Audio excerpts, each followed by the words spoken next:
Presiden Joko Widodo mengatakan warga Indonesia harus hidup berdamai dengan COVID-19. Anjuran itu kemudian dikritik oleh Ketua PMI Yusuf Kala.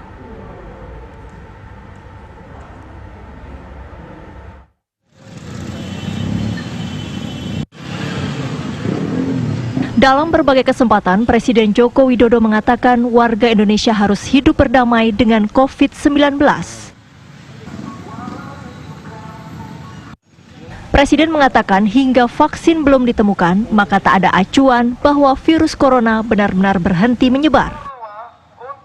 Sampai ditemukannya vaksin yang efektif, kita harus hidup berdamai dengan COVID untuk beberapa waktu ke depan.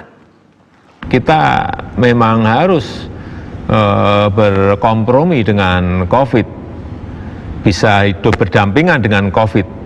Yang kemarin saya bilang kita harus berdamai dengan COVID. Virus ini tidak akan hilang. Artinya, sekali lagi kita harus berdampingan hidup dengan COVID. Belakangan, pernyataan Presiden Jokowi dikritik oleh Ketua PMI Yusuf Kala yang juga mantan Wakil Presiden.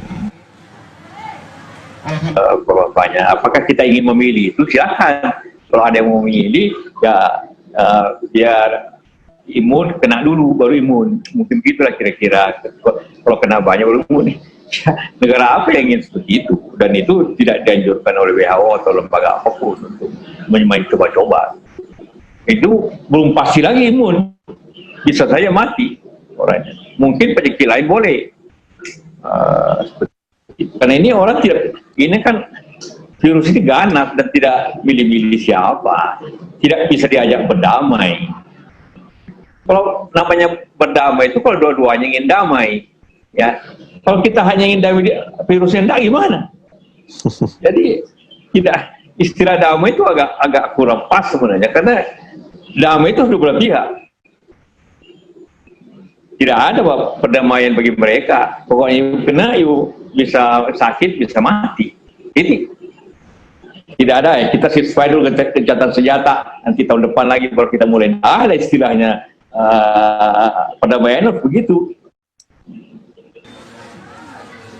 Tim TV One mengabarkan. Anjuran Presiden Joko Widodo agar masyarakat Indonesia berdamai dengan COVID-19 sepanjang belum ditemukannya vaksin mendapat kritikan. Selain dinilai tidak tepat, anjuran berdamai dengan corona dapat berdampak fatal bagi tingkat kesehatan masyarakat. Lalu apa sebenarnya alasan Yusuf Kala yang mengatakan bahwa anjuran berdamai dengan corona bukanlah hal yang tepat? Dan bagaimana pula masyarakat harus bersikap menghadapi pandemi COVID-19 saat ini? Dan kita akan berbincang pemirsa dengan Ketua Umum PMI, Bapak Yusuf Kala. Assalamualaikum, Pak JK. Assalamualaikum. Waalaikumsalam. Waalaikumsalam. Pak JK, tadi sudah ditampilkan bahwa Pak JK mengatakan istilah berdamai dengan corona ini tidak tepat. Lalu apa istilah yang tepat untuk menggambarkan situasi kita saat ini, Pak? Tetap waspada. Saya kira maksud Bapak Presiden itu tidak berdamai seperti manusia dengan manusia. Kalau kita manusia dengan manusia, berdamai itu akan harus setuju dua-duanya. Tapi kalau dengan corona itu seperti dijelaskan tadi, bahwa corona itu tidak habis. Karena itu kita harus tetap waspada, kita harus tetap menjaga diri, tetap kita harus menghindar daripada corona ini dengan menjaga diri, dengan tetap pakai masker, dengan tetap cuci tangan. Jadi suatu kebiasaan yang sekarang dijalankan harus tetap dijalankan sebelum diketemukan vaksinnya yang menjaga imunitas kita. Jadi itu maksudnya, bukan berarti berdamai kayak manusia, tidak, tapi kita harus tetap waspada, menjaga diri, tetap hidup dengan pengertian kita sadar bahwa corona ada di mana-mana. Karena itu kita tetap waspada dan menjaga diri. Yaitu yang maksudnya Bapak Presiden, tidak berarti damai ya tak usah bikin apa-apalah, tenang aja, enggak. Saya kira begitu. Iya, Pak JK, kalau misalkan ungkapan tadi yang Pak JK jelaskan bahwa Presiden menyatakan berdamai dengan corona, apakah ini didekatkan dengan herd immunity yang biarkan terbangun dengan sendirinya dengan adanya seperti itu? Ya pokoknya ini virus ini virus yang ganas, yang cepat menular, tidak mengenal suatu kata-kata, tidak mengenal nasihat, tidak mengenal apa, terkecuali kita menghindari atau mematikannya. Cuma itu pilihannya, menghindari atau mematikan. Tidak ada rasa kasihan dimilikinya seperti pengalaman di mana-mana. Dalam waktu 4 bulan sudah 300.000 orang, hampir 300.000 yang meninggal karena itu. Terus hampir 5 juta orang kena. Jadi begitu cepatnya sehingga tidak ada kata berdamai dengan dia, tapi waspada. Itu yang dimaksud Pak Presiden, waspada bahwa ada di mana-mana. Ya, Pak JK, kalau Pak JK melihat langkah-langkah pemerintah yang sudah dilakukan sejauh ini, Pak JK kan berpengalaman dalam hal penanganan krisis sejak tsunami Aceh, krisis-krisis yang bencana dan yang lainnya begitu. Apakah langkah-langkah yang diambil ini sudah menuju ke arah yang tepat atau memang ada langkah-langkah yang seharusnya bisa lebih baik dilakukan dari pandangan Pak JK? Ya, pertama ini kan dibutuhkan 3 hal. Hal yang pertama kesadaran masyarakat, tapi kesadaran masyarakat harus disertai dengan sanksi dari pemerintah. Tanpa sanksi juga kesadaran itu akan tidak ditaat, tidak dijalankan oleh masyarakat, tidak aturan-aturan itu, sehingga kesadaran perlu ada sanksi yang jelas. Kalau PSBB kan itu harus tinggal di rumah, harus bekerja di rumah, kegiatan-kegiatan dikurangi, hanya ada beberapa kegiatan yang boleh, tapi kenyataannya kan karena sanksi tidak jelas maka tidak berjalan sesuai apa yang kita harapkan. Karena itu harus dipertegas lagi, itu yang pertama. Kedua, kita tetap menjalankan upaya seperti yang kita jalankan oleh banyak masyarakat juga, khususnya PMI, untuk membasmi atau mematikan virus ini, menahan jalannya dengan cara intervensi.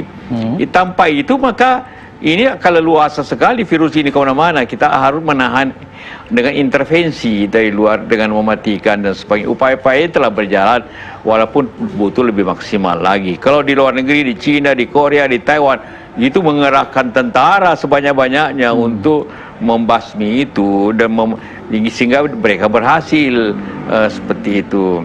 Yang ketiga tentu baru upaya pengobatan. Kalau terkena baru upaya pengobatan. Karena upaya pengobatan saya tidak mencegah banyaknya virus yang ada. Jadi itu harus dipahami bahwa upaya kesehatan itu upaya terakhir. Upaya terakhir untuk orang sehat sembuh.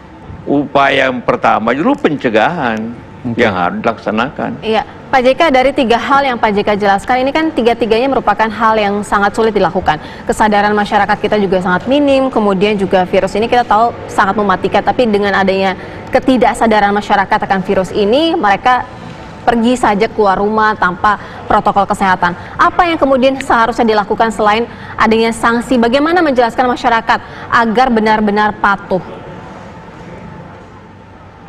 Ya, ketegasan dan kebijakan-kebijakan yang sinkron. Jangan kebijakan yang satu tidak sinkron dengan yang lain, sehingga masyarakat menilainya sudah dibuka ini atau dilonggarkan. Itu pandangan masyarakat.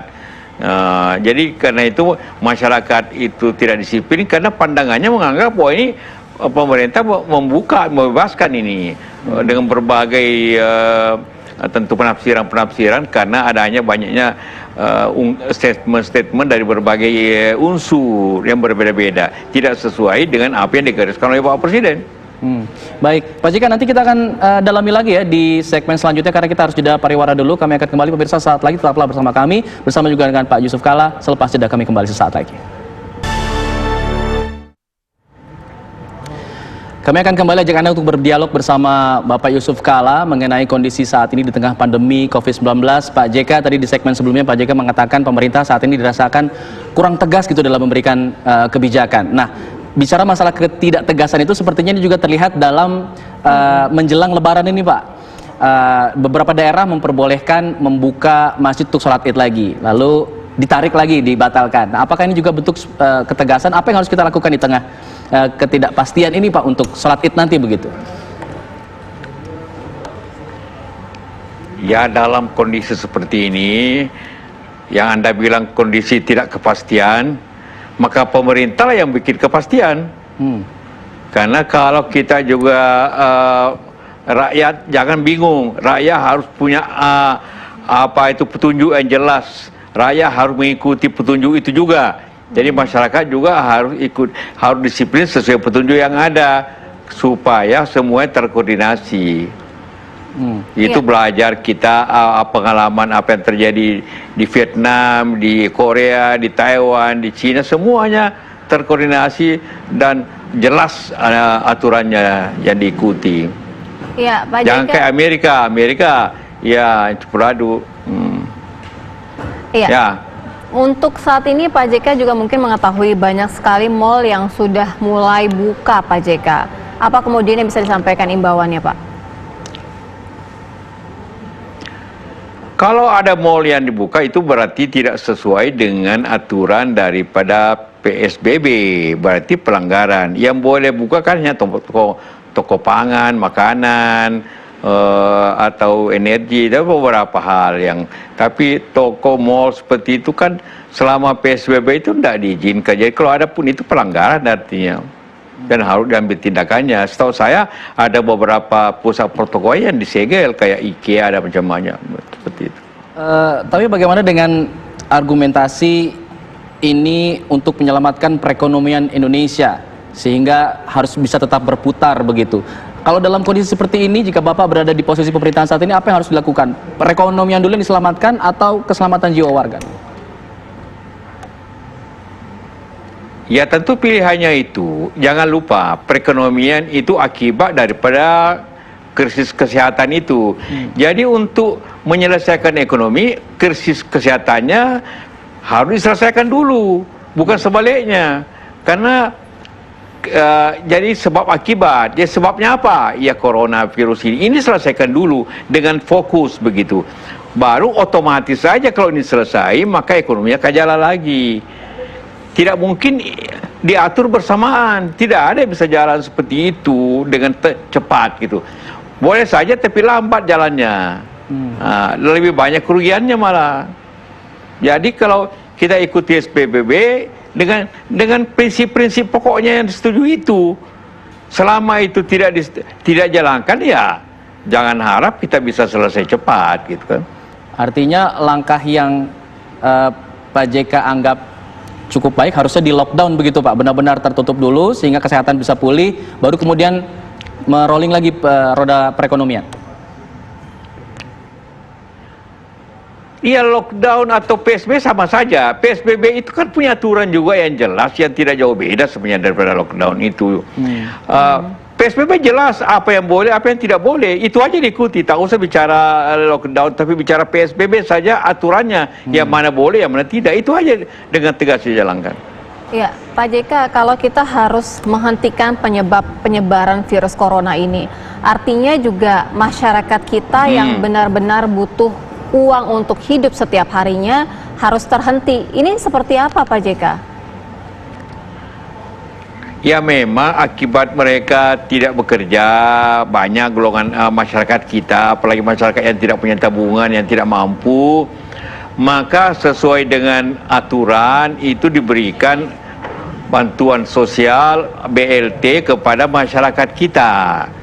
Dan itu sudah ada aturannya dan sudah dilaksanakan secara awal, tapi jangan berbeli-beli. Lebih baik BLT langsung tunai dikasih masyarakat agar ekonomi kita berjalan di tempatnya, di pedesaan, di kampung. Kalau diberikan dari Jakarta dalam bentuk paket, maka semua ekonomi Jakarta yang bergerak atau ekonomi industri yang bergerak. Tapi kalau diberikan uang, dia beli pisang, dia beli beras, dia beli gula merah di kampungnya, semua ekonomi di Sempai itu bergerak. Tapi kalau diberikan paket, ya yang dapat yang ngurus paket, yang banyak yang ada keuntungannya. Tapi masyarakat tidak jelas pendapatannya. Jadi jangan dibalik-balik gitu kan. Baik, terima kasih Pak Yusuf Kala sudah berbagi pandangannya. Intinya kita akan menunggu bagaimana pemerintah bisa mengeluarkan kebijakan yang tegas sehingga masyarakat punya panduan yang jelas untuk menghadapi pandemi COVID-19. Terima kasih Pak JK. Terima kasih Pak JK. Assalamualaikum warahmatullahi wabarakatuh. Selamat sore. Ya baik, terima kasih.